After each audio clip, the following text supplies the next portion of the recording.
কাল শুরু হচ্ছে হামের টিকাদান কর্মসূচির দ্বিতীয় ধাপ। রাজধানী ঢাকা সহ 4 সিটি কর্পোরেশন এলাকায় টিকা পাবে 12 লাখের বেশি শিশু। কর্মসূচি চলবে প্রায় 1 মাস। স্বাস্থ্য সচিব জানিয়েছেন, ভ্যাকসিন ও সিরিঞ্জের ঘাটতি নেই।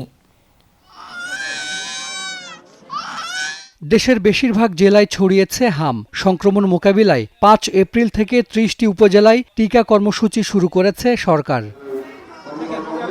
সংক্রমণ বেশি থাকলেও প্রথম ধাপে রাজধানী ঢাকায় টিকা দেয়া হয়নি। শুরু হচ্ছে রোববার। উত্তরে প্রায় 5 লাখ এবং দক্ষিণে 4.5 লাখের বেশি শিশু পাবে এই টিকা। কেন্দ্র থাকবে 1100-র বেশি। টিকা দেয়া হবে 11 মে পর্যন্ত।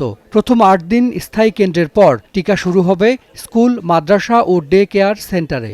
এখানে এই যে টার্গেট পপুলেশনটা অনেক বড়, 6 মাস থেকে 5 বছর পর্যন্ত, এবং প্রথম দিকে যে সেশনগুলো হবে বা ইনিশিয়াল ডেজ গুলাতে টিকাদান কেন্দ্রগুলোতে রাশটা খুব বেশি হবে।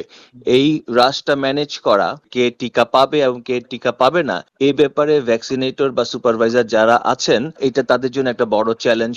ঢাকা ছাড়াও একই দিনে টিকা দেয়া হবে বরিশাল ও ময়মনসিংহ সিটি কর্পোরেশন এলাকায়। টিকা কর্মসূচি চলবে সকাল 8টা থেকে বিকেল 4টা পর্যন্ত। কিছু কেন্দ্রে সন্ধ্যার পরেও টিকা দেওয়ার ব্যবস্থা রাখা হয়েছে।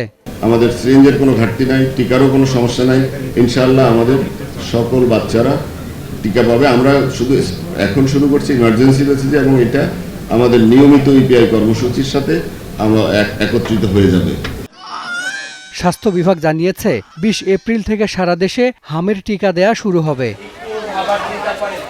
হাসান মিসবাহ, যমুনা নিউজ, ঢাকা।